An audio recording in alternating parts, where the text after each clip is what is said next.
Bam, we're live. Good morning. Happy Sunday. Coming on the show very shortly, Dalton Rosta. Been on the show a bunch. Back for episode 2 of my YouTube series. My fight coming up tonight. We're going to be doing some boxing with my coach Ivan from American Top Team.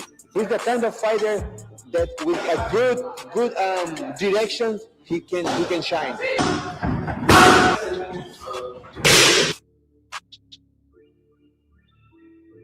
March 28th. What is that, Saturday? Got his fight. Last fight he had with Fabian Edwards, that was for $500,000 in the PFL championships, and Dalton was ahead in the first 2 rounds. And bizarre, I don't know if you call it a coincidence. I don't know what you call it. But Fabian Edwards, the guy that Dalton fought, was the brother of Leon Edwards, is the brother of Leon Edwards. And Leon Edwards, his brother, was the underdog in a fight. I think it was exactly 3 years ago to the day that Dalton fought his brother, Fabian Edwards. And no one thought Leon was going to win. And at the last minute, he kicked Kamaru Usman in the head and knocked him out. And then 3 years later, with the exact same kick, after Dalton was winning the first 2 rounds of this fight, he kicked Dalton in the head and knocked Dalton out and won the championship. So both this guy, Leon, and Fabian Edwards, brothers, both won their fights 3 years apart using the same kick to win championships after they were losing the fights. Bizarre. Good morning, Jody. Yeah, he's always a great guest. Yeah. He's a pristine man. He's like a perfect prototype for a man. Be on in a couple minutes. Okay. Great. And he got a lot of shit going on. Last time we talked to him, he had just started a relationship with this young lady named Dakota. And she's 15 and 0. She's a fighter and she's 15 and 0. She's all the talk of the town.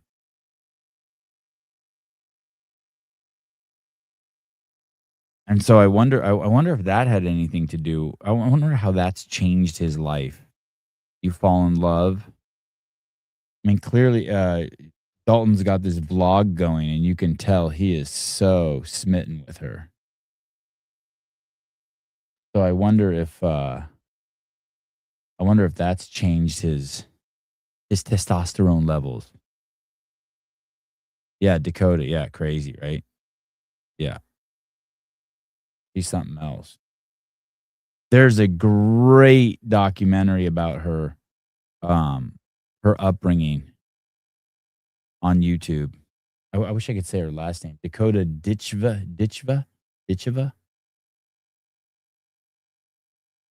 Anyway, it looks like they both train at American Top Team. The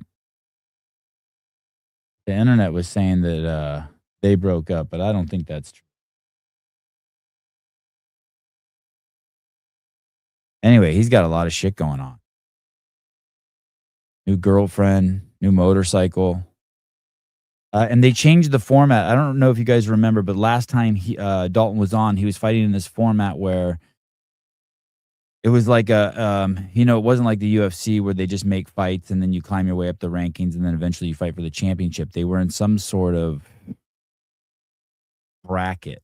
championship bracket. So there were like 6 dudes that start or 8 dudes that start. And they all fight. And then 7 weeks later, they all fight again until there's just 2 dudes left. And when there's 2 dudes left, they fought for $500,000. I really thought Dalton was going to win that. I really, really thought he was going to win that. But the good news is he's got a vlog series out. I watched that. I watched all those. And he seems as hungry as ever. That self-confidence and self-belief doesn't seem to be shaken at all. Always blame the girl. Yeah, well, you got to try. Not blame her.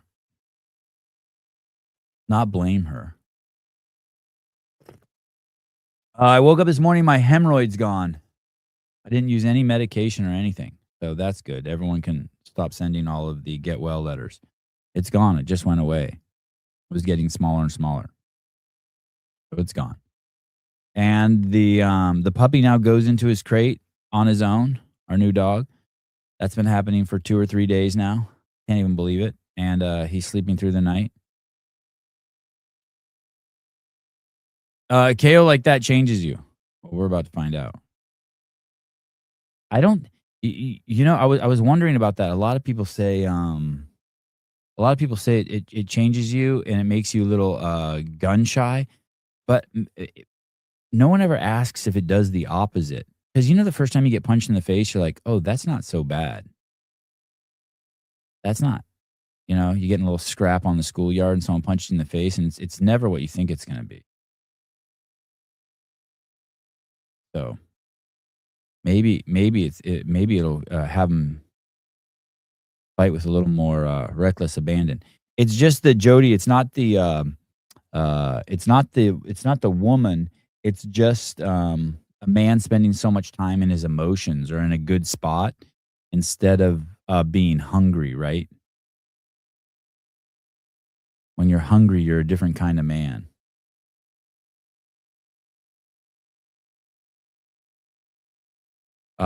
Get knocked out. It's like a car accident. You get stunned. What the fuck happened? Oh, getting hit in the face or getting knocked out. I never. Oh, that's not true. One time I was knocked out in a fight. That sucked. I was only hit once. I was a nighty night. Kayla leaving the PFL killed the PFL. I don't know. I don't really understand the. I don't really understand the. I don't really understand the fight game. I don't understand. I don't understand the fight business.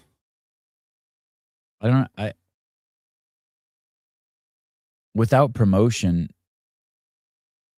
I don't understand how anyone would be interested in it.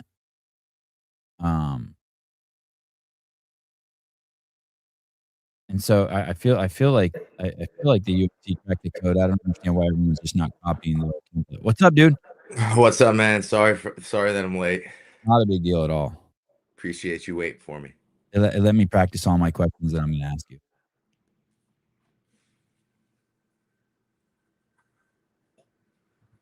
Where are you? I'm in my kitchen right now. Oh, in Florida? Yep, I haven't left for Pittsburgh yet. I leave tomorrow. Okay.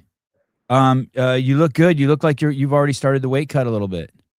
You can see that. You just look chiseled. You look good. I watched a shitload of your videos last night, so I've been staring at your face. You look good. Are you 205? About like Yeah. I'm fluctuating between like 203 and 205. Oh, good on you, dude. Yeah, so that's really good for me. I'm imagining I'll probably start my water cut around like 200, maybe 199 this time. So that's really good for me. Whereas like last time, 2 days before weigh-ins or the day before weigh-ins, in the morning I was like 210 and a half. I heard that story on your vlog. That's crazy. Yeah, it was so I ended up cutting from like 207 at like nighttime, lost a little bit throughout the day of water. But I woke up that morning, yeah, like 210 and a half, like Anatomy of the Fighter. I don't know if you ever like watch their YouTube channel, their content. No, but I will. Yeah, he like went through and like filmed the finals and like pretty much got like me and Fabian like the whole build up that week for our fight and everything. And he came to the gym with me and I stepped on the scale at the gym with just like my fight shorts on and I was like 210 and a half. That was the morning before your weigh-ins? Yeah. So it's not bullshit. You know what I mean? People like to say that I'm capping about how much I'm cutting or how much I'm weighing, but you know, that was the truth. I got it done. It's not fun. You know what I mean? It's not something I like to brag about. No. But this time my weight's way better than it was. Hey, let me see if I understand this. So you didn't have to weigh out that you didn't lose that in like 12 hours. It was the 24 hours before you were. I was like 207 or yeah, I think I was like 207 or maybe 208. Like 12 hours before weigh-in. So we weighed in like 9 Holy a.m. shit. We weighed in at 9 a.m. the day before the fight. So if we fought on Thursday, the 21st, we weighed on the 20th at 9 a.m. So I don't want to be dehydrated for too long. So I Right. start my water cut as like late as possible. So we started like 8, 9 p.m., 12 hours out. And I believe I was 12 or, I mean, yeah, 12 or 13. I believe I was like 22 or 23 pounds over. I'm not 100% sure. I'd have to go back and look, but it was at the minimum 22 pounds. Do you sleep like shit that night? Yeah, I probably got an hour of sleep total. Yeah, that's fucking crazy, dude. Do you and that's not normal either, right?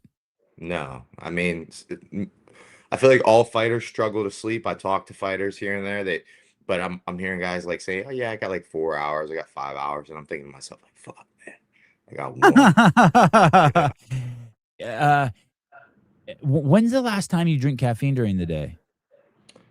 This time I'm gonna do it. Last time I'm gonna drink it as soon as I wake up. I'm not doing it at nighttime because I usually do one in the afternoon. It doesn't affect my sleep at all. And I have like sleep supplements that I take and stuff during fight week to help me with that as well. But this time I'm gonna try and just drink one energy drink in the morning as soon as I wake up, and just so I don't get like caffeine withdrawal or anything like that. Yep, yep. And then the rest of the day, just stay away from it. You know what I mean? So if I wake up I'm gonna try and sleep as late as possible this week. 10, 11. There was one day this week, a couple days ago, 2 days ago, I slept till noon. You know what I Oh, mean? that's If I could do that, that's ideal. You know, and then I would drink it as soon as I wake up, and then that'll be the last time I touch it until I go to bed until the next day, really after weigh-ins. I probably won't even touch it after weigh-ins until I take a nap again, and then I'm like up and about and shit. What time your fight's on Saturday, Yeah. the 28th, The main card starts at 10 p.m. Eastern time, Yes, sir. and you're in So Pittsburgh? you guys always text me with this like Pacific time shit, and I'm like, what the fuck is that in Easter time? I'm so used to everybody talking in Easter time. I don't know what that is. When you guys say 7 a.m., you scare me a little bit. I'm like, fuck, it's fight week. I don't want to get up early. uh, how's the camp gone? It went great, man. Honestly, and I know every fighter says this every fucking time. You know what I mean? It was the best camp I had. I had a really, really great start to the camp. And then about halfway through the camp, like I started getting frustrated with things, felt like things weren't working the way that they should. And then so it caused me to adjust. You know what I mean? I don't want to call it adversity, but I had to adjust things based off of like, I don't want to say my performance because I was still performing well, but like how the strategy and shit was working. And I adjusted, and then fucking camp ended better than it started. So um on top of that, like the conditioning, the game planning, I feel like I didn't overtrain this time, whereas like my last fight I might have overtrained. This one I feel like I found that sweet spot, and I just feel like I did everything right. Like I said, my weight's down, so I did the diet right. I didn't hire a nutritionist this time that claimed they knew what the fuck they were doing and then ended up making me heavier. Yeah. So I took care of my own nutrition again. My weight's down because of it. My sleep was on point. Um, Supplement regimen was on point. Everything. I was getting a massage once to twice a week. Um, I was just dialed in everywhere, man. When you say it wasn't going well, can you give us an example or some or maybe not going well, but something you had to adjust? Is it training partners, coaches, or just protocols? No, like sometimes like you're training with someone for so long or you're doing something so long that it like kind of gets stale. It's the Hmm. best way to put it. You know what I mean? So you have to start adding in new tricks. And essentially that's kind of like what I did. And your training partners eventually get used to. They get used to you. They learn you, and it's not necessarily that the stuff wasn't working. It's just like I set a bar for myself. I tell people this all the time. I have a standard that I hold myself to. I set a bar, and if I'm not at that bar, even if I'm slightly below it, I get pissed off, and you could see, you know what I mean. I don't I don't take it well when I underperform, even at practice. Like I hold myself to a very high standard. So if I go into practice and I know I should be here, I like being here. You know what I mean? Even if I'm performing at the bar, I'm like, I could be doing better than this. So I walk out of practice that day like, I could have did this better, this better, this better. So that it causes me to have to adjust. You know what I mean? Whereas some people would be okay with that. Some fighters, most fighters would be okay with that. You know what I mean? Like the way I was performing, even whenever I wasn't performing the way I wanted to, people would still be putting, giving themselves a pat on the back. The coaches would still be telling them like, good job. And my coaches still were telling me like, no, you're doing great. You know what I mean? That's exactly what we want. And I'm like, not good enough for me. That's not what's going to make me the best in the world. You know what I mean? I know I'm the best in the world. And right now I'm performing like I'm right there, but I'm not performing like I'm the best, Is one of the metrics if you're feeling too comfortable, you're not feeling enough discomfort or enough challenges? What is the metric that you use? Is it just feeling? It's my own performance really, because like there's a lot of things you can't control. You know what I mean? There's a lot of uncontrollables you can't really control. For example, this fight coming up, I can't control what my opponent's doing. I can't control how he's training right now. I can't control what he's going to do in the fight. I can't control how he's going to react to what I plan on doing. I don't know what his game plan is going to be. The only thing I can control is how hard I work every single day. And whenever I go into that fight, the only thing I can control is keeping my composure, sticking to my game plan, and controlling all of my actions and everything that I plan on doing during the fight to impose my will against him. Now, when I'm like criticizing, critiquing my own performance, it has nothing to do with what my partners are doing. You know what I mean? Because like I said, these days, like my coach is like, no, you're still winning the rounds. Like, what are you getting pissed off about? I'm like, I'm not here to win. You know what I mean? I'm here to dominate, and that's what I'm saying. Like when I put a bar up there for myself, and I hold myself to a certain standard and I'm not performing well above it, I get pissed off. You know what I mean? Like it doesn't matter. You know what I mean? Whereas, like I said, a lot of fighters would be okay with it. I'm not. What about the all of the additions that you've added to your life? Are any of those a distraction? The motorcycle, the relationship? No. I've been enjoying the motorcycle quite a bit. If you ask me, I've been riding a lot. It's helping me get out in the sun, get some more sunlight, get some more vitamin D, a little bit more. Although it's been a little bit, rainy and cloudy here recently, so I haven't been able to ride it much. But no distractions. So, we're good to go, bro. Let me ask you about the motorcycle real quick. When I first had you on, didn't your dad pass riding a motorcycle? Yeah, and then I got my first motorcycle still after he passed, you know what I mean? Then I got rid of it because I realized how dangerous it was, and then it was just like I just felt like something was missing, you know what I mean? Like I'm an adrenaline junkie. I'm a thrill seeker. I like taking a risk, You definitely should not have a Would- motorcycle. you wouldn't be able to guess that. Yeah, but you wouldn't be able to guess that I like all that stuff by me fighting for a living, you know what I mean? But Yeah. I mean, I went skydiving recently. You know what I mean? It was for the first time. Me and Dakota went. Um, I don't know. I'm always looking for like the next thing. You know what I mean? So it's like whenever I went so long without having a motorcycle, I'm like, fuck, I miss it. I want to be out there riding. And I got a motorcycle. I'm still careful on it. I know like what's at risk. I know how important my career is to me. But in the back of my head, you know what I mean? I know the risk I'm taking. Last night I watched the vlog where you got the bike, and I'm with my boys, and they're telling me how much they love your new bike. And I'm just like, fuck, I shouldn't be letting them watch this. I got into motorcycles for a while, and thank God, then I had kids and I just stopped riding them because I just got too busy. But I saw that, and I guess the father in me was just like, "Oh boy, Dalton, what are you doing? What are you doing?" Yeah. And A it's lot got of a people. monster engine. That 117's no fucking joke. I don't know. I have a 117 in my Slim, and it is crazy. Yeah. A lot of people are telling me the same thing. Like, man, why are you getting that? Man, you sell the bike. I'm like, I just fucking bought it. You know what I mean? I turn around and sell that. I'm gonna get fucking 10,000 less than what I bought it for. So I'm not losing the money at this point. But Well, the on the top of real that, I'm good doing news it because I is enjoy it.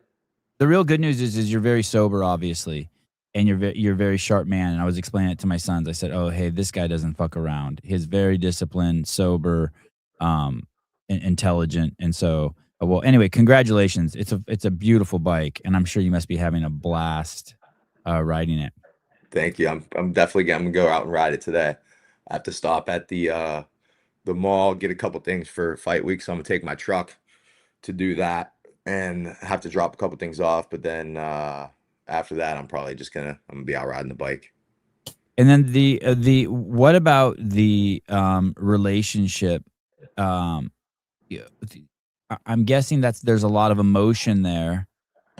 You look fucking happy as a clam, and you look too happy. Uh, any way that could reduce the amount of hunger you have or cause you to be in your emotional mind than maybe in your body as much as you're used to? What do you mean by the second part? Like, Just like, you know how you have like these different all these different minds, or let me paint this paradigm. You have an emotional mind, you have a physical mind where you're in your body, you have one where you're an emotion, and then you have an intellectual mind. You know what I mean? So like yeah, if you could kind of just roll with that paradigm, maybe you're used to more being an analytical intellectual mind thinking about fighting, and then also in the training being more in your body. So, you know, the body mind, the one where you're like in your body. And now you have this girl that you clearly are smitten over, and so maybe you're in less spending less time nurturing and cultivating those two other aspects of your life. no, Maybe I even less hungry. Maybe even less hungry because shit's good, man. no, definitely not, man. No. Um, I just feel like that extra. I mean, maybe not for everybody, but for me, I like being at peace when I'm not like training. You know what I mean? Like if I feel good, I feel comfortable. I feel like at peace. I can actually rest, get my mind off shit. Mm.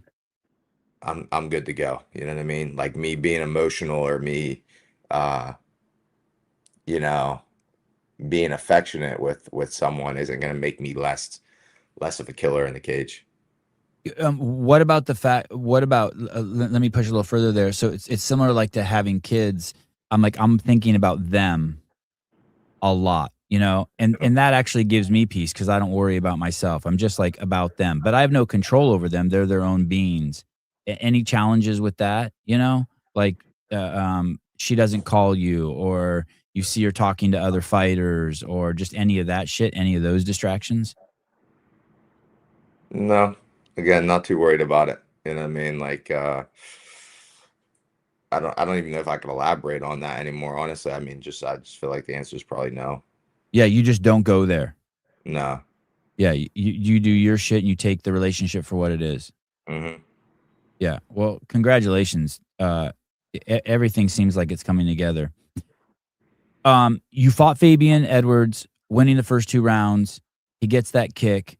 The trippiest thing about the kick, you know, from the fans' perspective, is just the relationship to the kick that his brother was in the same situation. His brother, if Fabian was getting beat up by you, and his brother's getting beat up by Camaro, and then was it 3 years to the day? Yeah, I think it was like a day off. They kept saying to the day to make it more like Dramatic. poetic. Yeah, poetic, dramatic, whatever you want to say. But um, yeah, I don't know. He struck lightning in a bottle, bro. That's it. I'm the best fighter he'll ever beat, and he'll never even beat someone close to my caliber ever again. You know what I mean? I'm better than Costello, and he went in there and he lost Costello. You know, I got a call from someone at PFL as soon as that fight was over, and they were at the fight, and they're like, "Bro, So like he's like, I have such mixed emotions right now. And he's like, I'm supposed to be like Non-biased. unbiased. Yeah, I'm Yeah. supposed to be unbiased. He's like, but you were beating the fuck out of Fabian Edwards. And he just got that lucky shot. And he's like, you made one mistake. And he's like, but you would beat both of these guys in one night. And I'm like, I know, man. I know. Trust me, nobody knows better than me. You know, I was the one who lived it. So everybody else on the outside got to see it happen, but I have to live that shit every single fucking day. So I know. And watching that fight, all it did was give me more confidence that I'm the best. Oh, good. So uh, I got to go out there. I got to take care of business this weekend coming up.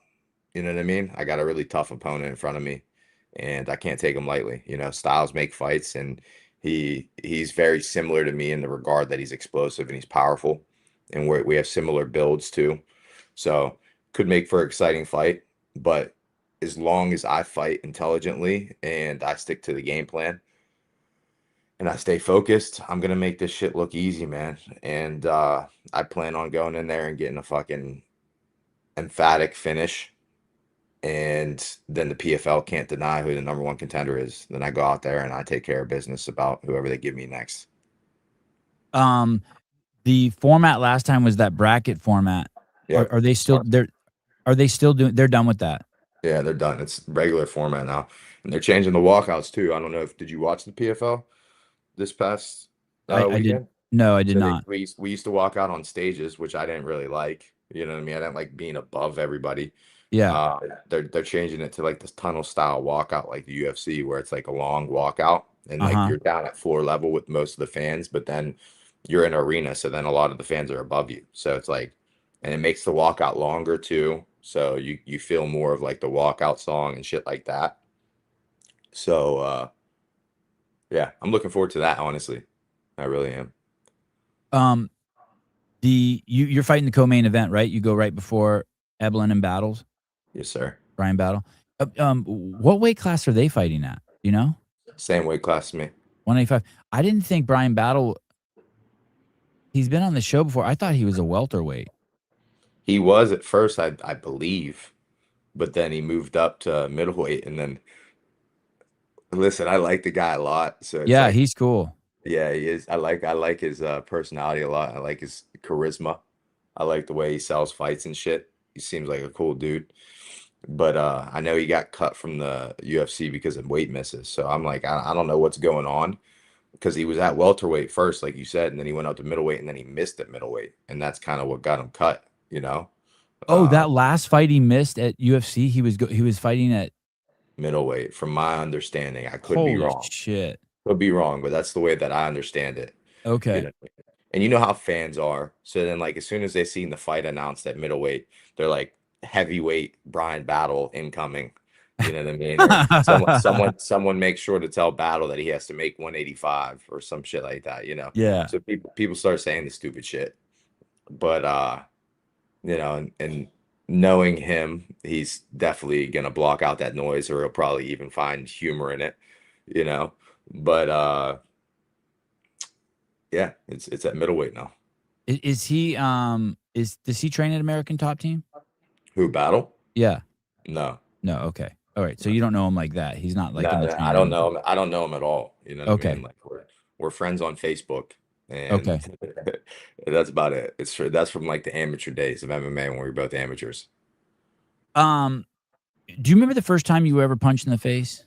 Ever? Like the very first First time? time I ever got punched in the face. Yeah. Yeah, I remember. I was I was I was 7 years old. I was riding my bike through a little trail next to my house. So I lived on a street called Hillcrest on the North Hill in Newcastle. And the next street down was Clenmore. But instead of like going all the way to the end of the street and going down, there was like a little patch of woods, like super small patch of trees right beside our house. And there was a little trail that went through there. So I was riding my bike through there. And I don't know how old the kid was at this time, but he was probably in his teens. He was probably a teenager. And he punched me off my bike and stole my bike. Oh shit! And he Yeah, stole it. I was like 7 years old, and this kid was probably 16. So punched me off my bike, stole my fucking bike. And I remember running back in my house crying. My dad's like, what the fuck happened? And I'm like, told him that someone punched me off my bike and stole it.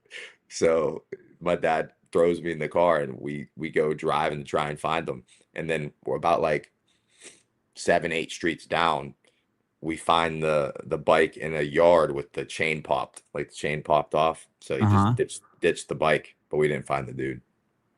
Wow. Do you remember, thinking about obviously, you had your bike stolen, so you're probably concerned about that, but do you remember your response to getting punched in the face? Like, "Hey, that wasn't so bad," or "That's not as bad as I thought it would be," or Be honest with you, bro, all I remember is like uh him taking my bike. I was upset that he took my bike. I was crying because he took my bike. But so yeah, I don't think the punch was all that big of a deal. do you remember the next time you were punched in the face? I got in a lot of fights growing up, man. So it's I'm trying to remember like which one came first. But In the schoolyard? not just in the schoolyard, outside of school. Um yeah, I remember the next time I got punched after that. And do you remember did you remember ever thinking the thought, "Oh, that's not so bad"? uh that time I remember that one was in the schoolyard. That one was in the schoolyard. But yeah, no, it didn't hurt, but I got punched quite a few times. To be honest with you. Uh we were playing kickball and it was at that or no, it wasn't at that, it's even JFK. JFK. We were in it's a parking lot now. I rode past there whenever I was in Newcastle last. They parked the teachers parked their cars and shit there now. But there's a little fenced in area where we used to play like football and kickball and stuff like that at recess. And I think like me and one of the kids got in an argument about whether I was safe on base or not, and we just started fighting. I asked because, some people say that, after you get into knocked out, that you would it could change your perspective, like make people gun shy. And I was watching your videos, and I see nothing different about you now. And I know in some interviews, some people asked you that, and I wonder if it's actually the opposite of what people think. Now that you've experienced that, it's like it actually reduces any apprehension, or how it affects your strategy. No, I don't think it affected me at all because like listen, I at the end of the day, I've never had a problem with my chin before, Mhm, and I've never been hurt with a punch before that. And like that would, I mean, this dude, he kicked me in the head. I had no hand up. I reached for his backhand because he was throwing his backhand. He pulled it back and threw the kick instead. And I'm also slipping this way. So I was going into the kick. mhm. And like your kick is like it comes straight from the hip, the most powerful and the heaviest part of your body, and the most powerful part of your body. Straight from the hip. So a kick it generates a lot more force than a punch. I don't care how good your chin is. You get hit with that kick, you're going out. Yeah, So it's not a matter of whether like I can take a hit or not. You know what I mean? I went into the kick, plus had no defense for it. Plus it's a heavy ass fucking shot. Um, but at the end of the day, like I said, I know it was just a mistake that I made. It's a bad habit of mine that I fixed. And it's never really been an issue before. So it's like that's not something that I think about either. You know what I mean? I could care less. Like I said, the dude struck lightning in a bottle. If we fought again, he wouldn't land that same fucking shot. You know what I mean? There's no way in hell. There's such thing. I was actually just talking to someone about this. Like someone says, "Oh, there's no such thing as a lucky shot." The hell there isn't. You know what I mean? Like I've landed lucky shots before where it's like I don't want to say close my eyes, but like sometimes you're just like you're slipping a punch and you're just throwing. You don't necessarily know the target you're throwing at. You're kind of just like yeah. returning It's fire. almost even a And it defensive punch, lands, right? yeah, yeah, and it lands right on the chin, and then they're boom, they're out. You know what I mean? It's like you can get on the mic and tell people, yeah, like I practice that all I want. Yeah. So yeah, you have to have the skill and you have to develop the reaction time and the habit of firing back and slipping your head and firing back as someone's throwing at you. You know what I mean? And being able to see the punch. But as for like putting their head has to be in that exact spot that you're punching at. And you also have to think about it like this. If you throw a punch directly at where my face is right now and I slip right here, you're missing. So you're anticipating me to slip this way and you throw this way and then I move this way, then yeah, you can catch me. But then there might be times where you might think I'm moving my head this way. And maybe you're throwing something over this way to follow up over here, but before your follow-up shot even comes over, I'm leaning this way, and then boom, you catch me right on the chin and drop me. It's easy to say like, yeah, you saw that shot coming, but realistically in your head, only you know at the end of the day. You know what Yeah. I mean? So it's a lot of timing. It is luck. Sometimes it's like right place, right time. And you could say that about anything in life, you know what I mean? Like any sport, there could be a lucky throw, you know. Mhm. There Mhm. could be in football, there could be a lucky shot in basketball. You know what I mean? It's I like, bro, watched I'm the not as Bears I'm this I not as watched the skilled. Bears this year, and there was a shitload of lucky passes Caleb made. Yeah, bro, I'm not a good basketball player. I'm athletic, so I can play, you know what I mean? I can compete, but I can't shoot. I never really learned the mechanics of shooting, you know.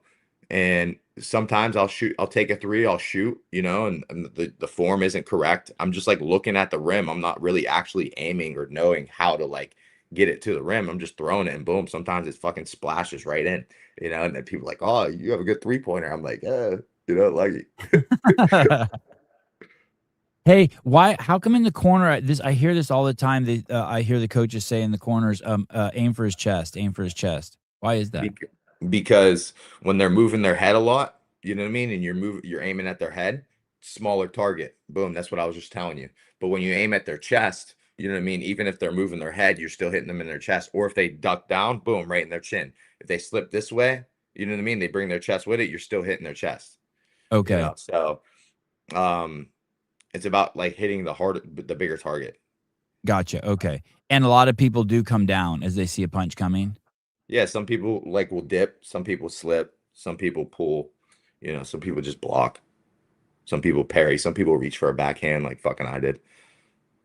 The fight with this guy Impa, a shitload of experience, like you said. This is gonna be a great fight, great matchup. Um, you have like a real like how serious is the game plan? How structured is the game plan? Um, you want me to be completely honest? Yeah, It's the please. game plan is kind of just like go out there and fight, bro. And that sounds so stupid whenever I say it out loud, but like me and my team know we're better than them everywhere. And this isn't just fucking lip service for myself. You know what I mean?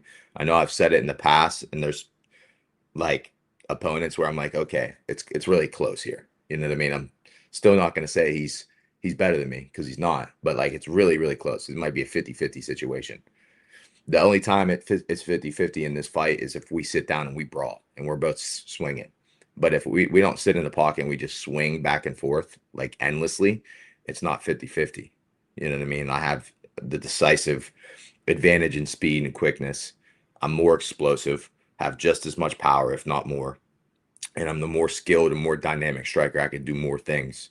And also, I'm the much, much, much better wrestler.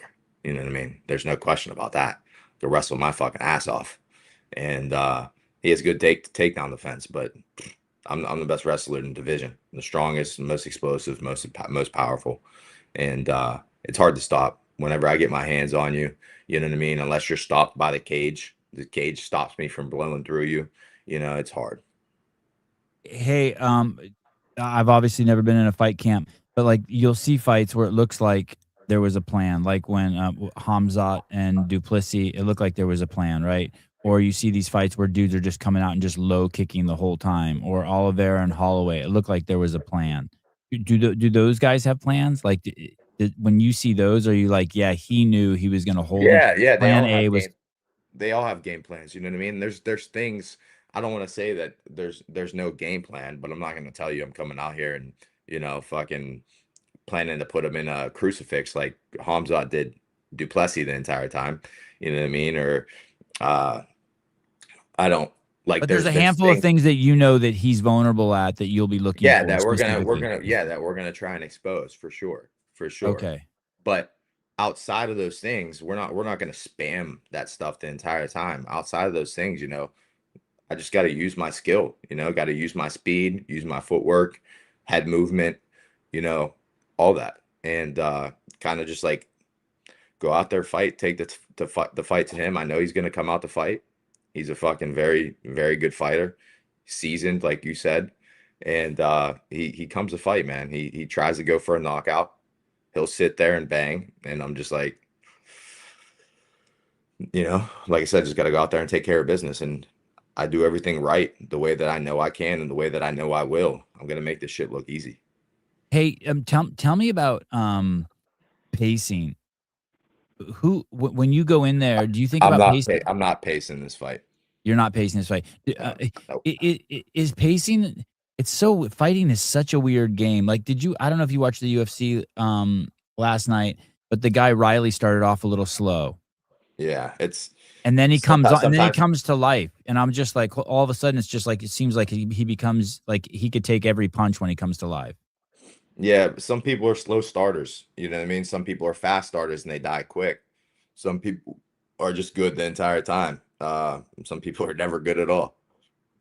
It's just I don't know. There's a lot of things that go into that. Sometimes warming up harder doesn't really help you. Some people think like, oh, if I warm up harder, I won't be as slow of a starter. It's not how it works. Your warm up, you don't have someone in front of you actually throwing punches trying to knock you out. You know what I mean? The stress levels are different. The reaction time's a little bit different. So the adrenaline's not really there yet. You know what I mean? You don't have the crowd and the lights on you and the cameras and all the noise and everything else. So there's a lot that goes into it. But as for pacing in fights like that, you know what I mean? I don't know if he's starting slow because he's trying to conserve energy, or if that's just like it takes him a little bit to like wake up. You know what I mean? Some people it's different. Some people they want to fill you out in the first round, and some people they just want to try and knock you out right away. So as for pacing, like in terms of cardio, like no one can sprint for 5 minutes straight. You know what I mean? And we got 3 rounds of that. And imagine telling someone to go to the track and saying, like, I want you to sprint full speed nonstop for 5 minutes straight. If you slow down, what's your top speed? And you ask them and they say 20 miles per hour. Say, okay, if you go any slower than 19, you know what I mean, for 5 minutes straight, you're done. You know what I mean? You lose. Everybody's gonna lose. Yeah. Right. Are there times when you're in there and in both guys, sometimes it also looks like that there's not I don't want to go as far as say a gentleman's agreement, but you'll see these fights where it looks like both dudes are resting. Like, just, you know what I mean? Like they're both out of gas and they're both resting. Do the fighters sense that when that's happening? Yeah, probably some of them. Like you're up against the fence or they're just kind of like moving in the center of the ring and like 15 seconds go by or 20 seconds go by and no one throws a punch. I'm like, oh, these guys are like resting. Maybe one of them's,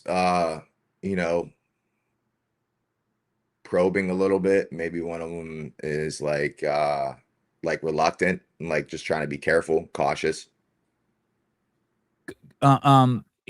When your tank empties and you're in there standing toe to toe with a guy and you throw a punch and it doesn't come off with power, do the fighters know it? Are they like, oh shit, like they almost like they yeah if I get hit by somebody and I can see that they threw hard, and like when I get hit by it, like it like has no effect, like I don't respect your power at that point. I'm just gonna walk through everything.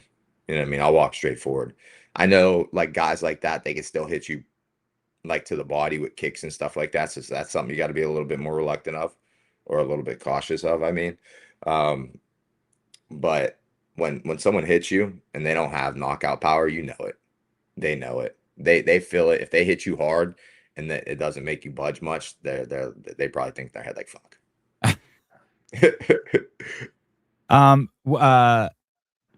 In one of your videos, you were doing a simulation. I think you did 5-round simulation of a fight, and I saw you lacing up. Why do you wear shoes in the wrestling shoes or fighting shoes? You know what I'm talking about? You got into the boxing ring with your coach, the guy with the long hair. You train with shoes on? Yeah, that day was just pads. That wasn't like when I was saying I was doing a simulation, I was talking about earlier in the morning, which is what we didn't get on camera. But what we did on film right there, we were just hitting pads with just straight boxing, no kicks, nothing. So I threw on some boxing boots. And why do you do that? Isn't it better just to stay in the form that you're going to be fighting in, or no? For sure, but that ring that we were in was like a boxing ring, and the canvas wasn't like cloth or anything. It was like a slippery, like I don't know what you would call it. So I didn't want to slip, fucking bust an ankle, bust my knee, you know what I mean, twist the ankle, whatever. So I kind of just threw on the shoes just to be safe. Your whole life you've been pretty obsessed with nutrition, right? And Yes, health. sir. And like you were saying, this last fight with Fabian, you got a nutritionist. Can you tell me how that happened? And you're back to doing your own stuff, right? Yeah. It's pretty much the people that had my best interest in mind, and just thinking that I could probably be tightening things up. They're like, this is the most important fight of your life. You know what I mean? Like, it's your first title fight, first 5-round fight, and there's a lot on the line, money wise too, and then potential after the fight if you win. So it was just kind of about like tightening things up, and it's like, listen, you're already training 2-3 times per day. You have to do your own nutrition. You have to do your own strength conditioning. You have to do all this different shit, you know? They're like, why not take a little bit off your plate and let someone else that does only nutrition, like it's their job. You know what I mean? And Like, yeah, she they have did other it for other clients. fighters in the gym. She did it for other fighters in the gym. Not in my gym, no. Okay. But was like, it's their job. I know you know a lot about nutrition. I know you've always done your own nutrition, your own weight cutting, but why not let, someone that's all they do, kind of take over your nutrition? And I'm like, you know what? And they were trying to do it for so long. Like they were in my ear about it for years, and then I actually had a couple other people that kind of like chimed in later that weren't around before. They were like, yeah, maybe it's a good idea, So I kind of like, I don't want to say let anybody influence me. I got convinced, you know what I mean? It wasn't something I was ever completely against, you know Right. what I mean? But And people like, you trusted and who know. yeah. So they like kind of like, eased me over the line. So I was like, you know what, maybe they're right. Let me give it a shot. And I did. And after like 2 weeks, my weight went up 5 pounds. And I'm like, this ain't right. So I'm talking to a nutritionist, and she's like, oh, like, it's because your body's adjusting. You weren't you weren't eating enough carbs and stuff before. Cause I sent her what I was doing myself. Like I was tracking everything myself. So I sent everything that I was doing myself. Sent her all the foods and stuff I was eating. And she adjusted my macros. My fats were super low. My carbs were like obsessively high. And like I understand like the mindset behind it. I understand like the strategy behind it and the science behind it. But I'm like, I was feeling like shit. My weight was going up, like my training was shit. And I'm just like, I'm talking to her, and I'm trying to like, I'm not just talking to her as like, what can I do? I'm like talking to her back and forth about like, knowledge, like back and forth, like that, like I understand this, I learned this, and she's like kind of like, oh no, but this is how it is, you know what I mean? And we're kind of like having like a knowledgeable conversation back and forth every time that we're talking. And I'm like, everybody's different, you know what I mean? Not everybody's body processes things the 100%. same. Everyone There's is somebody, different how they process yeah, it. People have yeah, total different reaction to carbohydrates. yeah, for sure. And then I'm like, I got blood work done, you know what I mean? So it's like what you're deficient in is also what you should be eating more of, you know what I mean? You should be trying to incorporate foods that contain what you're deficient in. And like, I'm like, I got blood work done and I know what I am. So I'm eating certain foods because of that. I'm like, you're taking these foods off my plate. You know what I mean? And I'm like, I feel like maybe that's playing an issue before I even got to like the carb argument of it, or the like low fats. And I'm like, last time I went this low in fats on a diet, because I've done it before myself when I was doing my own nutrition, I got blood work done and my fucking testosterone levels fucking tanked. You know what I mean? Like half of what they are right now. And she's like, oh yeah, maybe we could bring up the fats a little bit more. Maybe that's why your energy's low, or and you're not feeling good. I'm like, okay. So then after that, still really not a change. And I'm like, also, I'm telling her, I'm like, well, are you going to adjust like my macros for me? Like, you're going to tell me how much to drop my carbs, or which meals to take carbs out of, since we're raising my fats, and which meals to, like, you're not telling me the timing on them either, because I've always done, like, if I'm going to do most of my carbs, I do most of my carbs around training, not just before, but after, to replenish my glycogen. So for glycogen stores before, a little bit of protein before to help like slow the digestion of the carbs, not too much though, like a fat would. And then right after, obviously, protein for recovery and high carbs for glycogen resynthesis, replenish your carbs, you know. And like, she's not even like having me put, like, she's having me put a little bit of carbs in my fucking protein drink after that, but there's not like, there's no rhyme or rhythm to anything she's doing. And then so I'm like talking some more, and I'm just like, but there's like so much that goes into this. So I'm like, you got gut tests, you got like cortisol, you got fucking blood work, you got, like, we haven't even done a lumens test to see like what carbs I'm burning or what macros I'm burning while I'm working out. Like, none of this. There's people, different blood types, you know what I mean? Genetics. There's so many different things that go to it. And I'm like, I feel like the way I was doing things, I learned my body over time. Like, I didn't do everything right away. But this is the thing. Like, I'm bringing a nutritionist who doesn't really know my body, and then I give her my blood work results. We take a gut microbiome test, we take a cortisol test, we do all this other shit, and then I keep gaining weight. So then I ended up switching back to my own diet like 3 weeks before, because I was giving myself very little time to make weight. And I was talking to my friend that like recommended me to this nutritionist, and I told him that's what I was doing, and I didn't tell her yet. And the crazy thing is, like, for like the last 4 weeks, like, she's supposed to be adjusting my calorie intake every week, and she's not even updating it, because I already switched.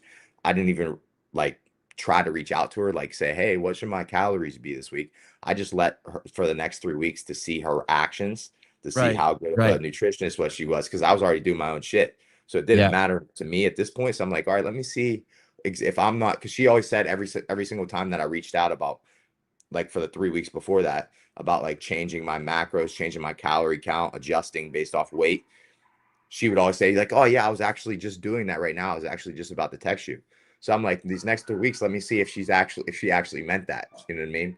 Never got a fucking update. Never got her asking what my weight was this week. Like, how's the weight coming off? And then finally I texted her and I told her, I was like, I think I'm gonna like switch to, like, this was after a week and a half of me using my own shit already. And I was Yeah. like, I think I'm gonna switch back to what I was doing because it was working. So then she told my friend that recommended her to me, and we were talking on our way to uh the venue, actually, on the bus on the way to the venue, and I'm telling him like all the shit that she said, and like how she's putting everything in like a PDF, like inside of an Excel folder. There's no way to access like anything, and instead of like measuring stuff out in grams, she's like saying like a half a potato, a half a tomato, Oh a half, boy. yeah, a half a avocado. I'm Oh like, boy. one avocado could be 100 grams, the other one could be 120. One fucking potato could be Yeah. fucking 100 grams, one could be fucking 250. You know what I Right. mean? I'm like, so what are we doing here? You Yeah. know? Yeah. And then so I told him that, and he was like texting her about it because he's like friends with her a little bit, and she's like saying that like she was blaming my gut. She was like, oh yeah, he was missing a probiotic in his gut. And I told Simon, I was like, I just got off antibiotics like 4 weeks ago because I had a staph infection. You know what I mean? So I'm like, that's why I was missing that probiotic. She's making it seem like I have some big ass problem with my gut, and it was slightly outside of the range to where it Mm-hmm. would be like off. Anyways, and then I was like, it's crazy how like I gained 5 pounds with her in the first 3 weeks, but then in the same with the same gut, same exact fucking gut, I lose fucking 7 pounds in two. You Mm. know what I mean? I Mm. had to overcompensate, you know what I mean? But I'm like, it's crazy. And then I was like, and as soon as I switch back to my shit, even though I'm overcompensating, my calories are low, I feel way better. My training's way better. I'm like, this lady just refuses to take responsibility and refuses to like, and the thing is, like, she wasn't even putting in any fucking effort. You know what I mean? Like, she stopped checking in on me as soon as I stopped fucking like asking, you And know? your weight's the most important thing. You like For that cannot be fucked up or else you're out, For sure, right? bro. And then I ended up having the biggest cut ever, and fucking, and then like I said, she blamed my gut. She blamed my fucking gut, and I'm like, okay, whatever, How everything but how like how fucking, how was the cut? How when you weighed in for the Fabian fight, how'd you feel on the scale? Did you feel bro. I was felt like I was about to die, oh bro. wow, Like okay. it, like I was like I looked like a fucking straight crackhead. I'm gonna be honest with you. Like my, don't get me wrong, your face is always thinned out when Yeah. you're cutting water. Yeah. But my eyes were so hollow. My fucking cheeks were sticking out, bro. Dakota was so worried about me. Like, so worried about me, bro. Like, she was saying, like, talking about how I can't be doing that much water anymore and shit like that. Like, she sat in the sauna with me the entire time. She drove me to weigh-ins instead of me driving myself. Oh boy. And that So you had never had to do that before? never. Hey, So what is rehydration like? Can you just go fucking balls to the wall, or does that even have to be paced? Like, what do fighters no, just start? that has to be paced too. And the thing is, because of how much water that I cut, Mhm. I had to cram a lot, like to get it all back, or else I wasn't gonna be at 100%, you know? So then, like, I don't know if you noticed, I mean, I was still obviously fucking ripped during my fight because my body fat's low, but I was bloated. You know what I mean? I put like my stomach was sticking out. I wasn't as shredded, as veiny, as vascular as I usually am in my fights before that. And it had nothing to do with my diet beforehand. Like I was still shredded at weigh-ins, if you've seen, like still Yeah. shredded. Yeah, shredded. But like when I rehydrated, I had to drink too much. You know, I cut 24 pounds total in water. You know what I mean? 22 the night before, but I woke up the day before 24 over. And you're usually supposed to go a little bit above that because you start depleting your glycogen a couple days beforehand by reducing your carbs. So you're actually usually a little bit heavier. Plus, I stopped taking creatine a week out. So you lose a little bit of water from that too. So you're going to be 4 or 5 pounds heavier than where you started your cut at least. Plus, like food, you know what I mean? Whatever's in your stomach. So, God, that's wild. When's the so last time you eat before you sorry, go ahead, go ahead. yeah. So just think about like 24 pounds in water and then adding another 5 on top of that. Like that's 29 pounds. And guess what? I stepped in the cage at even heavier than that. Like on fight day, I stepped in the cage at 219. I walk in the locker room, the light heavyweight champion is in there. Sapato, Shoeface, and he's like, bro, how much do you weigh right now? And I'm like, 219. And I'm like thinking it's funny, you Yeah. know? And he's like, oh, bro, I'm 215. And he's like, I'm the weight class above you. He's like, why are you so big right now? You know what I mean? And I'm like looking back on it, like and then I'm looking at pictures of myself during the fight. And also I knew how I felt. Like I felt bloated and like I didn't eat, like to speak up on what you're saying, I didn't eat close to the fight because I felt so bloated and I felt water moving around in my stomach and I felt full still and gassy. So I didn't eat going into the venue or anything like I usually do. But thinking back on it all, I'm like, fuck, you know, I had to cut too much water. It was too much. Like, sure, like I came back in big. Sure, I made the weight, made it happen. But like, man, it was miserable. What do you when's the like for a ideal fight? What would you eat? And when would be the last time you eat before you fight? 2 hours. And would you eat is it something in liquid form or it's actual like No, I would do something like high in carbs, like I like these Kodak pancakes that I've been cooking. Yeah. It's like 63 grams for a serving. I would do a serving and a half of that, maybe 2 servings, and then some like mixed fruit on top of it, a little bit of maple syrup, something high in carbs, like try to get like 100 grams of carbs, you And you know? did not do that before the Fabian fight? No. That's crazy. Mm-mm. And did you feel anything with your engine while you were in there? No, I said, believe it or not, I still felt like my cardio was still good, but um, I mean, obviously, I don't know how I would have felt if I cut weight better. I didn't know how I would have felt if I would have ate those carbs and stuff right beforehand. I don't know how I would have felt if the rehydration process wouldn't have been as bad. I wouldn't have been as bloated. So, like, we're all talking like hypotheticals, Yeah. but Yeah. all considering, I didn't feel bad. You know what I mean? So I'm not making an excuse. Like, still felt good, but I wasn't fighting up to my potential for sure. Maybe all that played a part. Maybe it didn't. Maybe I was in my head. Maybe it was the pressure of the moment. I don't know. Maybe it was a mix of it all. Who the fuck knows? But all I know is like if I was winning that fight in that form, if that Dalton Rosta was winning that fight, Dalton Rosta from the 2 fights before that, the Dalton Rosta from the training room, you know what I mean, finishes him in the first round. I had this guy on, and he was he had set all these world records, and one in breath holding, right? And he did some crazy shit. You know what I mean? 20, 30 minutes. I can't remember, but just not crazy shit for holding his breath underwater. He was like a free diver, and he said that as you get closer to the event, you just start controlling more and more shit. So you just start reducing all the variables every time before he sets one of these feats. And then as he gets like within that day, that morning is just like the craziest fucking routine. You know what I mean? Like how you put your socks on. And then even as it gets closer up to like 5 minutes before, it's just narrowing down. And I guess kind of that's how it is for fighters too. As it gets closer and closer, like it's just putting the gloves on. It just narrows down, and those are the things you just start controlling and don't let anything else in, right? It's just this pattern, right? And when something like that happens and you can't eat 2 hours before, I would think that that would be a head fuck, because now all of a sudden that routine, that formality, that religion that you're doing right before you go in has been altered. The biggest head fuck for me, bro, was the fact that I forgot my American flag during the walkout. It was That's left in awesome. like that's I'm You're be honest with you, awesome. that's the biggest mind fuck for me, bro. I walked out and I went to raise my hands like I always do with the American flag, and I'm like, fuck. Like it's in the bucket still. Like my corner has it. It's in the bucket. Forgot to fucking grab it out the fucking bucket. You know what I mean? So that was the biggest mind fuck for me, bro. And That's great. yeah, like everything once I got in my head, once I felt that, I'm like, fuck. You know what I mean? Like nothing I could do now. You know what I mean? If I can gotta go out there and still fight, but man, fuck. So In one of your interviews, there's a looking at your right ear, it looked like there was a crazy scar across your right ear. Do you have a crazy scar across your right ear? Did your my ear ever get split completely in half? this, No, not the cauliflower, but on that side. See on the bottom there, there's that line. yeah, Did no, you? so that's cauliflower right there too. So this ear Oh, has it all up in here. This ear doesn't. Like this is still all flexible it's down in here. below. You see this side, like Yeah, that's that's all like fucking scar tissue.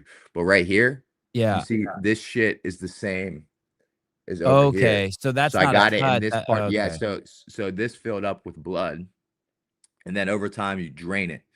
And then when you keep draining it, it keeps it down. So like when it hardens, you know what I mean? Maybe it turns out like this. Maybe it goes back to normal. But this part where it's at, where the crease starts, that's where like the blood really stopped, like when it started hardening. So the Yeah. blood probably would have leaked into here, but the more I drained it, it kept like getting smaller and smaller, and then it would fill back up. So you drain it, there's still an empty space right there. Your body naturally wants to fill the space up with blood or fluid, whatever is in there. So it does, but then you keep up with it over time, and eventually it starts to harden little by little. It's not like Yeah. a fast process. You know what Okay. I mean? And eventually, when it starts getting harder, you know what I mean? There's a definitive endpoint to it. That's the endpoint, and that's why it's creating that crease, because all this right in here, flexible, this hard. So it just boom. Oh, okay. For a second, I'm like, oh But shit, did yeah, he you get his see it ear when you look at split? it when you look at it right from the side, you see that's cauliflower. But when you look at it from here, you know what I mean? It doesn't look bad. But like now you can see like, okay, that's different.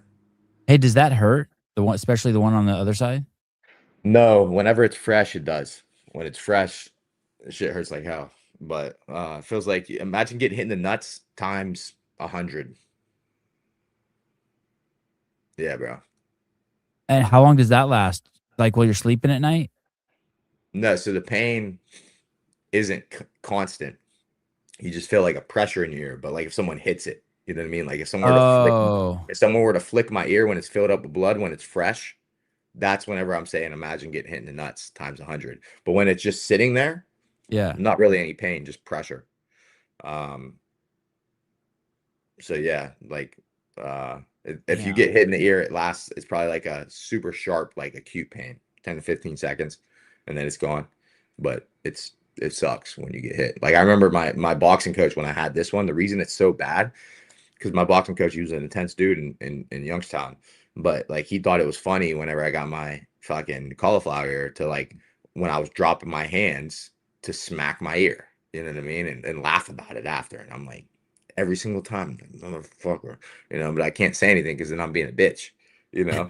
So I just let it go. But like, this is why my ear's like this and it's hanging off my head a little bit. Whereas like this side's more strapped to my head, maybe if I would have he wouldn't have been hitting it. I'd be like this, Damn. In the UFC, I feel like in the last year in baseball and basketball, there's been all sorts of like betting scandal shit. You know what I mean? I don't know if it's, like, always been there, but all of a sudden, it's just, like, I just feel like I'm hearing about it all the time. I don't know if you saw that, 'cause one of the head coaches for some fucking NBA team went down recently, and then Yeah, I they just called off a fight in the UFC last week because of weird betting weird, like, Vegas is like, "Hey, something weird's going on with this," so, I was gonna call him Bill Clinton, not Bill Clinton, Dana White.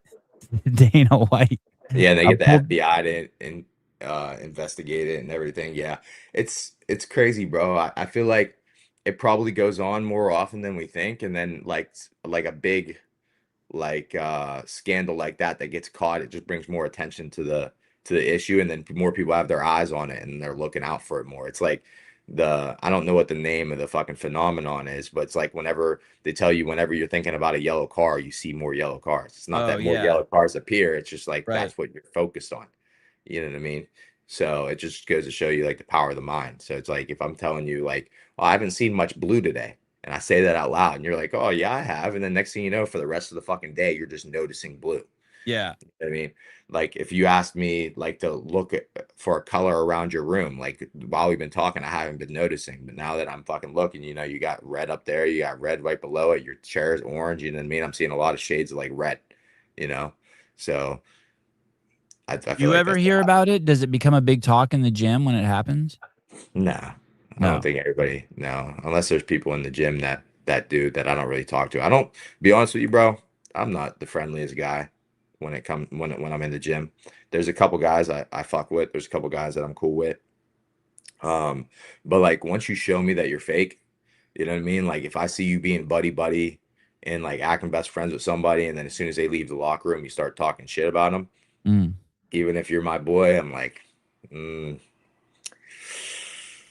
gotta watch what you know. You know what I mean? So it's like as soon as you show me that, I'm like, okay, I know I can't trust this dude. I'm super like I got big trust issues, and I'm super like picky about like who I invest my time in. Mm. And so like there's only a couple guys I fuck with, but like even like the guys I fuck with, maybe there's only I don't even know if there's a couple, but there's most everybody that I do fuck with is probably surface level. You know what I mean? Like I wouldn't like trust them with anything outside of the gym. I don't really hang out with them outside of the gym. Um, yeah, I tell How did people you all the meet time Dakota then? How did you meet Dakota then? in the gym, but she's a girl, bro. It's different. You know what I mean? Like yeah, I don't fucking trust really anybody right off the bat. But when you're trying to get someone to know someone, you're attracted to someone, you're into them, and like everything's going good, you kind of like build on top of that. But like I don't have to worry about women aren't the same as men. You know what I mean? I don't have to worry about like her trying to take what I have, you know what I mean? Like take Mm. everything that I worked for, or Mm. like learning something about me and then using it against me with like the other guys in the gym Mm.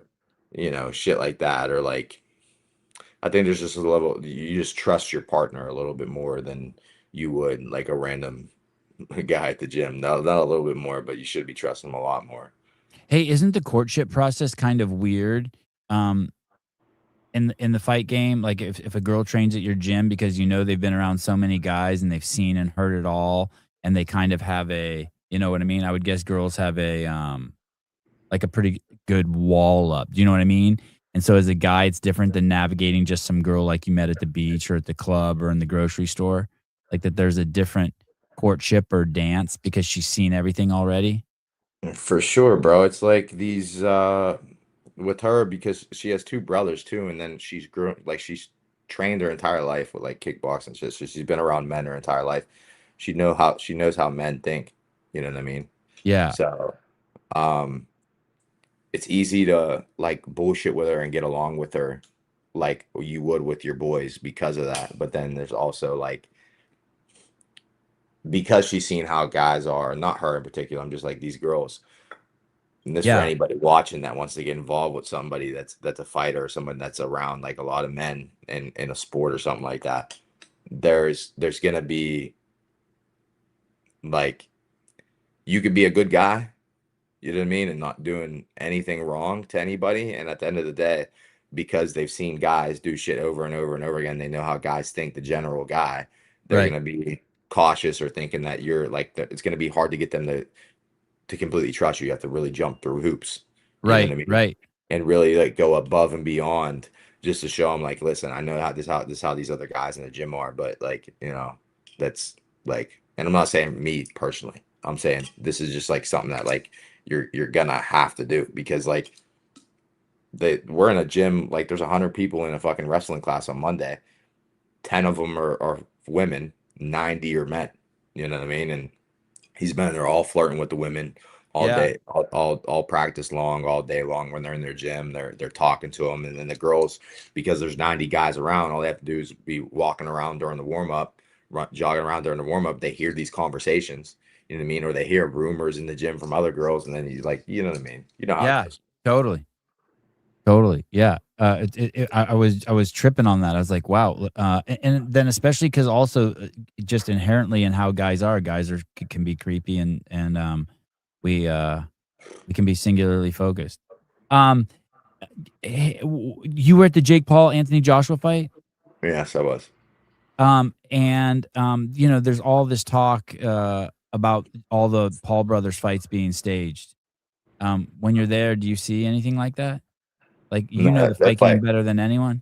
that fight wasn't staged. I hate when people say that. You know what I mean? I hear I hate it fighters when say they it say too. I'm that too, like, but everyone there's says no that. way. There's no way. There's no way. No way. No way a world champion like Anthony Joshua, and heavyweight champion at that, is fighting somebody that's 70 pounds lighter than him, is going to let someone who a lot of people just consider a YouTuber and is not even a real pro boxer and just beats up old men. There's no way that heavyweight champion of the world is going to let him go 6 rounds with him. You know what I mean? And land big shots here and there, or chase him around and look foolish whenever he's missing. You know what Yeah. I mean? There's no way. You already made a shit ton of money. You know what I mean? You're already heavyweight champion of the world. Your opportunities in the business world are endless. You know what I mean? You're not putting your legacy on the line for that.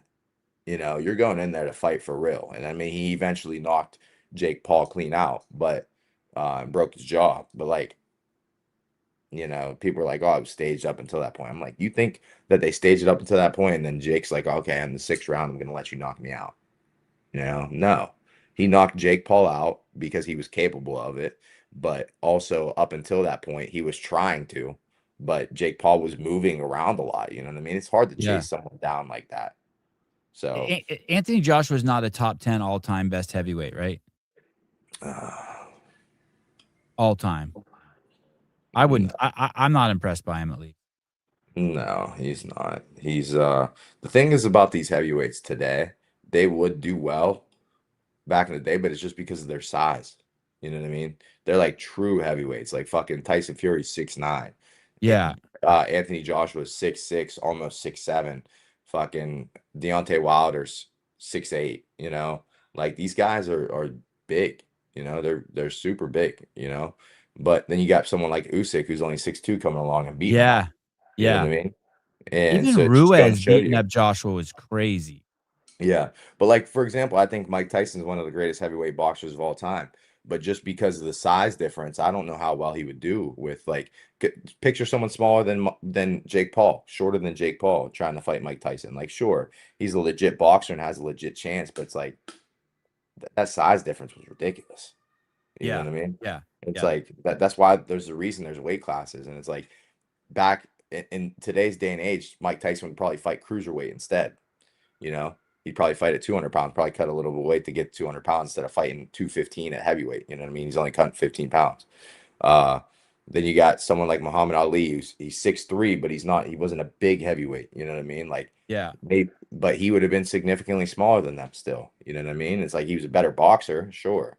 But it's like, I don't know, bro. I don't know. It's tough. I mean, I could be completely wrong, and they could have just did dance circles around these guys today. But I wouldn't put any of the guys except for Usyk in the top 10. He's a savage. Yeah. When being that you are a professional fighter and you see everything, the technique, the hard work, the art, when these fights happen, are you able to enjoy them? Like, to be honest with you, like I'll watch the Ronda Rousey fight, but whenever anyone says it's like a threat to the PFL or the UFC or they're the new guys in town, I'm like, I feel like there's only so much people are going to tolerate of this bullshit. Like Yeah. It's like I'm almost so embarrassed I'm gonna watch that fight, or I'm almost embarrassed when I watch the Jake Paul fight, because at least that one there was some boxing in it, but there's so little of the art that we like, I feel like. yeah, but it's like with like dirty boxing and fucking bare knuckle and shit. Like dirty Yeah, boxing is trying to become a thing because of bare knuckle, you know? yeah, Whereas like so bare knuckle was the pioneer, but bare if you compare bare knuckle to boxing today or MMA today, it's nothing. You know what I mean? Nobody's gonna watch that over those two sports, you know, at the mainstream level. So like dirty boxing to um like bare knuckle, they're trying to do what bare knuckle does. So like they're a new guy in the space, and like sure they're getting a little bit of eyes on them because of the names they're bringing in and the people they have involved with, like John Jones and Mike Perry being like some of the owners. But they're never going to be a competitor of bare knuckle. They're going to get eyes, and because of the stuff that they're putting on and like the charades that they're kind of like creating, yeah.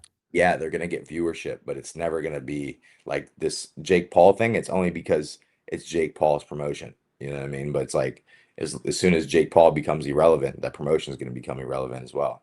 Yeah, so you don't think it's a threat either? No, it's just like fucking you got people like fucking Aiden Ross is putting on a fucking boxing promotion now, and he's like hiring fucking influencers and shit to fight each other. And it's like, yeah, people like in the short term, they're like, oh, this is something different, something exciting to watch, but that's not a long-term model. Yeah, okay, good. I was thinking that too.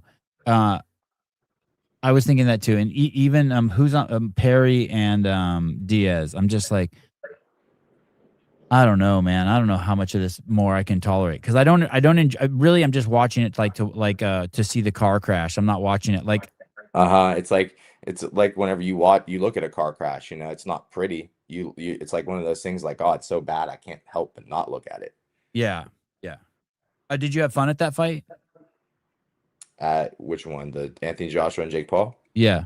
Yeah, it was fun. It was a good time to watch. I got to watch Anderson Silva knock out Tyron Woodley too.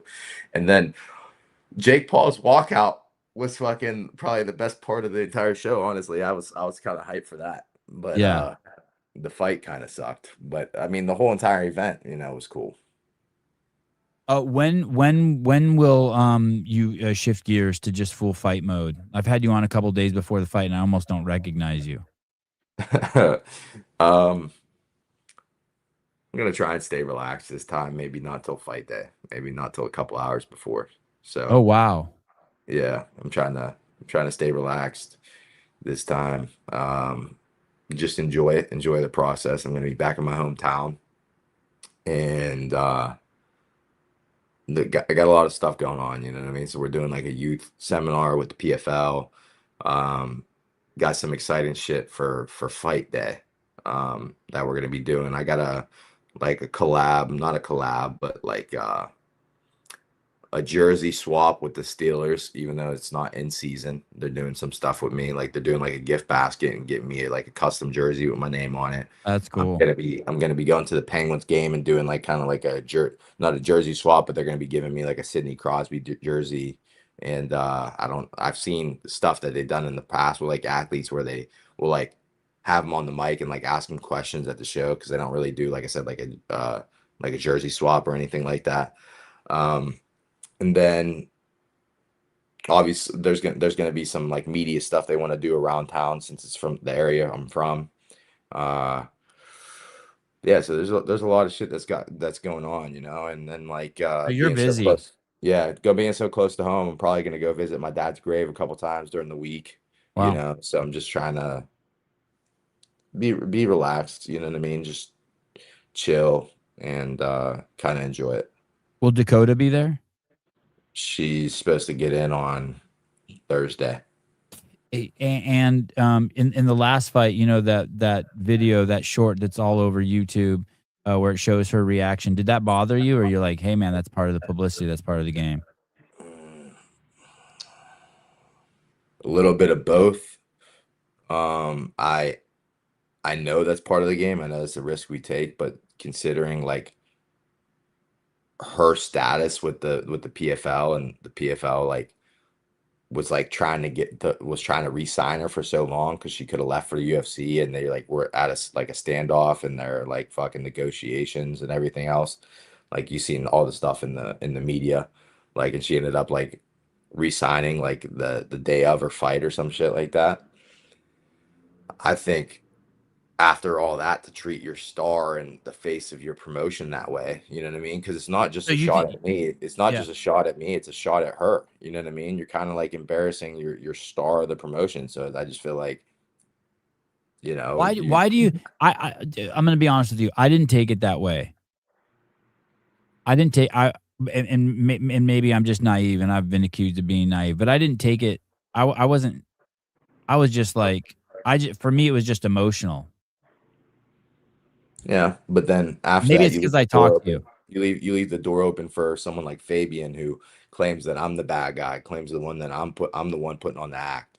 And everybody thinks because I'm talking shit to him all week long that I'm the bad guy. And the next thing you know, he's posting my girl's reaction all over his Instagram, and he's like Oh, he's doing a carousel of posts, and then he's putting as a caption, swipe to the last slide to see the best reaction, and it's a reaction of her reacting to me getting knocked out, and it's a clip side by side, boom boom. And um yeah, so I just well, think it's weren't like weren't they? imagine like I knock him out and his kids are, because he's a father, his Yeah, kids are ringside, and they put the kids all over the camera, you know, yeah, crying their eyes out. Everybody would go ballistic, yeah, ballistic. You know what I and I mean? think Colby was going after them for their father's death or something, and those two guys had a meltdown. So Yeah, you would they did. think that they would have a boundary. Yeah, that's what I said. Like, and then he brought up her name like in the build up to the fight, and I'm like, yo, it's so crazy. Like That's crazy. that, like you say that's off boundary. You guys literally cried when Sean Strickland brought your dad up, but now you guys want to bring someone's girl into it. You know what I mean? You don't Oh, it bring was someone's Strickland? girl. Okay. You don't bring no in the bill. It wasn't Strickland. It was Colby. I'm sorry, Colby, okay. but Strickland was on Leon and them side. I'm sorry. Um, but you don't fucking bring up someone's family. You don't bring up their girl. You don't bring up like any of that shit. You know what I mean? He crossed the line, Yes. and then after the fight. You know what I mean? He wants to start posting her all over his social media. And then I went and posted like Leon getting knocked out, and I ended up taking it down. And then there's a lot of people like responding to my story like, "Oh, you're just salty because he knocked you out." And then I'm like people again are thinking I'm the bad guy. And then so I decided, you know, fuck, I was ignoring people for so long, but I started to start responding to some people. I'm like, the only reason I fucking did that is because he was posting my girl all over the place. Like, you guys want to view me as the bad guy, and realistically, like he's taking shit too far. And then next thing you know, they're like, "Oh shit, I didn't even know that. I'm sorry. If I would have known that, I would have never said Yeah. anything to you. I Yeah, hope I he didn't gets. know that I either. hope. I'm I hope guilty he too. gets. I hope he gets knocked the fuck out now. You know, saying shit like that. And it's like that's why, like, as a fan, these people are so quick to comment and they don't know the whole fucking story. Yeah. They don't know the whole story. And then there was another guy that just messaged me the other day because I put up the story and said I can beat both of these guys, which I can. You know, that's the truth. And they're like, there's people messaging me like, "Oh, here one of them already knocked you out." It's like, no shit, no shit, Sherlock. Like, I Yeah. fucking get it. I get it. But that doesn't change the fact that I could still beat him. And then I respond. I'm like, if you were watching the whole fucking fight, you would have seen I was beating his ass up until that point. He caught me with a fucking lucky shot, struck lightning in the bottle. And they're also putting in the comment like, look at him being humble after defeat because he put up a post saying it wasn't my night, but I'll be back. I'm like, I put up the same fucking post. You know what I mean? Not making any fucking excuses. I was like, you want to know one difference between us though? I'm like, after I got knocked out, the PFL staff, the commission, everybody was trying to sit me down on a stool, saying like, no, don't go over there. I'm like, where's he at? I was like, I want to shake his hand. And they're like, no, no, no. And they're trying to stop me, trying to hold me back.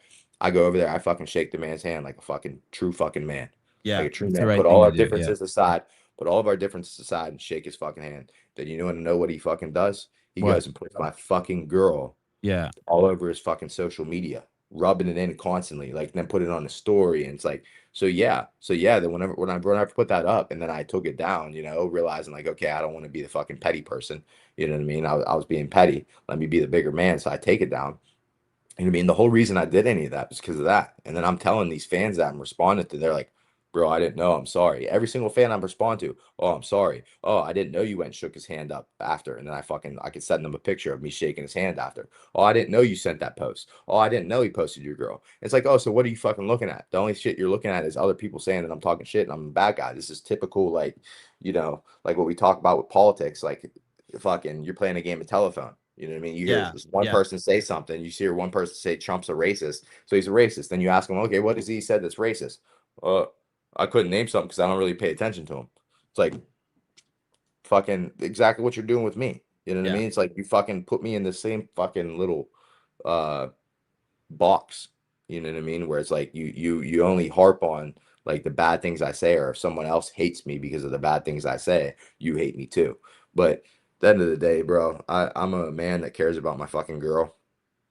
And I didn't like what he did after, especially I went up and shook his hand. So, yeah, so that what I was trying to like that build up to that fight, yeah, I didn't like him, but I was trying to be a man about it after, show respect. He got the Yeah. better of me that night, Yeah. but the way he handled it after that, you know what I mean? I lost respect for him again, and now it's just like this is not cool. Like, so people are gonna see I hope you people get to people fight him again. Yeah, for sure. But people, if we do fight again and people see how I react in the build up, people are gonna be like, yeah, see, look, he didn't get humbled. He's such a bad guy, blah blah. Like, motherfucker, first off, nobody's gonna humble me. And second off, again, people didn't see all this shit. I tried fucking being a bigger man. I Yeah. tried shaking this man's hand after. And that's you go and throw dirt in my fucking face, fucking try to embarrass my girl. You know what I mean? Fucking post my girl all over your social media. Fuck that, bro. Fuck you. Fuck that. Fuck your team. Fuck everybody involved. They started tagging her too, like his coaches, like in Oh, posts, like Jesus. when they were How when they were when they were putting posts up of Fabian after he won. They're like putting her in the comments saying like the only thing that would make this better is if you put Dakota's reaction up and then tagging her and shit. You know what I mean? So it's like you guys are so fucking low, bro. And like I can understand why. Like my girl didn't want to like go public with our relationship. And I can understand why. Because fucking people like that. uh, um let me ask you this. Let me switch gears for a second. What about Sean Strickland versus Hamzat? Is there a chance that Hamzat just holds him down and duplices him? I don't know, man. I never wrestled with Strickland. I've trained with him before. He has like a really good jab and he is hard to hit. But like when we trained, he was getting ready for Pereira, so I didn't get to try and take him down. He asked me not to wrestle. So I can't gauge how good of his wrestling defense is and how hard it is to hold him down. Yeah. If I did wrestle with him and I like during that sparring session, I'd be able to give you a good idea. Yeah. But because I I like I him. I I don't want to see him be held down for 5 yeah rounds. I mean I rate Hamzat's like wrestling and control really high. Yeah. I think really highly of him. I didn't think at first, you know what I mean? But he has my respect. It's kind of like crazy what he did to Dricus Duplessis. Yeah. And I actually want to train with the guy now. I want to see exactly how good he is, Yeah. and like how good his wrestling is and all that other shit. So um it's just hard to say, but based off how I rate his wrestling and I've seen Sean taken down before, I think he'll take him down. It's just a matter of whether he can hold Sean down or not. Yeah. Hey, Dalton, did you just get emotional now talking about the Fabian Dakota shit? No, No, okay. All right. I'm good. All right, just checking. All right. Hey, all right. All right, I'll leave you alone. Hey, I'm really excited for Saturday night. Me and the boys will be glued to the big screen. Wishing you all the luck. After your victory, I can't wait to see all the footage you post and stories you post of you holding hands and frolicking with your girl. That's my new favorite shit. Seeing you happy like that. I can't wait either, bro. You taking the I'm dog with you to Pittsburgh? Of course, bro. Of course. I hold on. Let me see if I can fucking get him. I Like I'm on I my. I, I'm on I my. recently saw I just got a See him out there? dachshund. Is he sunbathing in the chair? Yeah, you see him in the chair. It's hard to Yeah. see because of the light. I'm on laptop. I don't know if I click that. How many if of your it'll neighbors have seen you focus. naked standing in that window? I don't fucking know, bro. I walk around here naked sometimes. So Oh, if I they bet you have walk it, around naked a lot. yeah, There's I no don't. reason for No, you to put clothes on. no, I don't a lot. It's just like if I'm like straight out of the shower and like I'm like I don't have a fucking extra towel, or I just threw the towel in the fucking Dryer. the laundry, or like if I get done working out and I'm fucking sweaty and I just got done with a run and I come in and I like take all my clothes off before I get in the shower and I'm not grabbing a towel first. Those are like the split moments where I'll do it. But TMZ, find out where one of Dalton's neighbors and have him get that photo. Hey, have you seen any neighbors naked?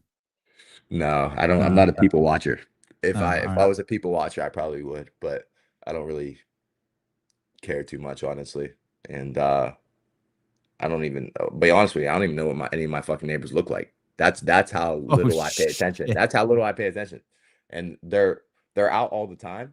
Like sometimes like I'll be walking past and it's like if you walk past a car, you know there's a car there, but you don't Yeah. really necessarily know what the car is. You know what I Right. mean? Or the fucking Right. maker model, or sometimes even the color. You didn't pay attention. Like I forget what the color was, you know? Right. Like, yes, I've seen people out there, but like I can't tell you what their fucking face looked like. Couldn't even tell you their eye color, hair color, nothing, you know? You're doing your thing. All right, brother. Hey, thank you so much. Great 90 minutes hanging with you, dude. I appreciate it, bro. Always Yep. have fun being on with you. Awesome. Mad respect. We'll talk soon. All right, I'll see you, man. All right. Ciao. All right, thank you. Ladies and gentlemen, Dalton Rosta. Did he get a little emotional right there?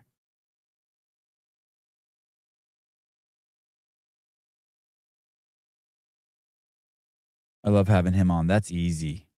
He's easy. Apartments get crazy. Yeah, I'm definitely a people watcher. I'd sit out on that patio and just watch. Yeah, pimp. Yeah. I like his mindset. It's so not something I'm familiar with. I'm like when he said that thing at the end, that was the best description of how we're so different. He's not a people watcher. I'm a crazy people watcher. Watching all sorts of shit. Thank God that the fight ain't on the White House card because Strickland about to get worked. I really can't. I really don't want to watch that. I really don't want to watch him get worked.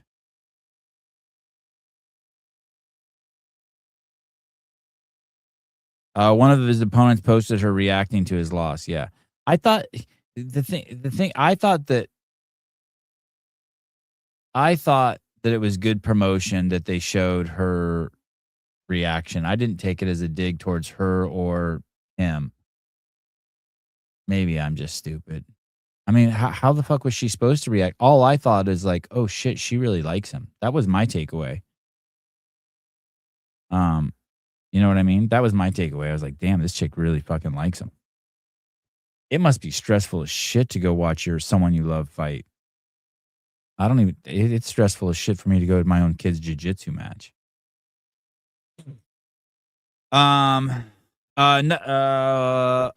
Katie, the dog now sleeps through the night. What I mean through the night, this morning he woke up at 5:30 and he's going in his own crate now. Every day. It's crazy. It just as soon as I started complaining, it went away.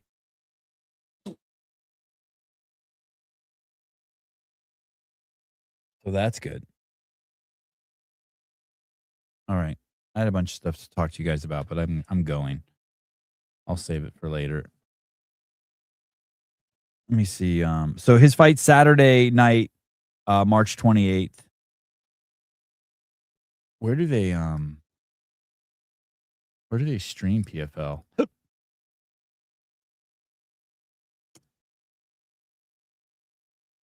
Oh, ESPN Plus.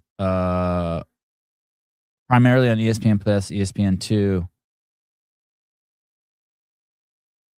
And then internationally on DAZN. All right.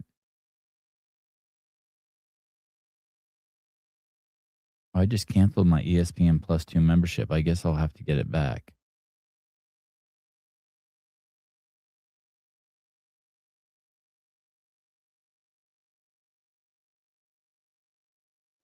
Oh, I was going to tell you what's going on the rest of the week.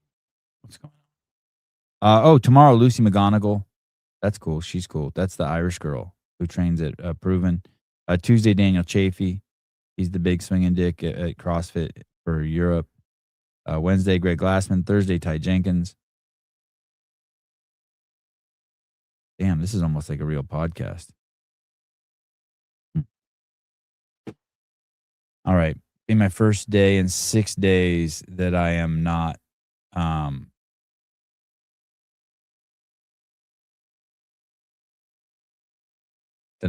going to the beach. I don't think I'm going to the beach. My wife says I need to give the kids a break. Maybe she'll. That's what she said last night. Yeah, I'm still bummed about his freaking loss with the kick. Yeah, me too. He just needs to get back on the right side of winning. He's going to win this fight. This is a huge fight too. This guy is really good. He's fighting. This guy has a lot of experience. He'll win this. Get on the right side. Off to the races. All right, guys. I'll talk to you guys later. Bye-bye.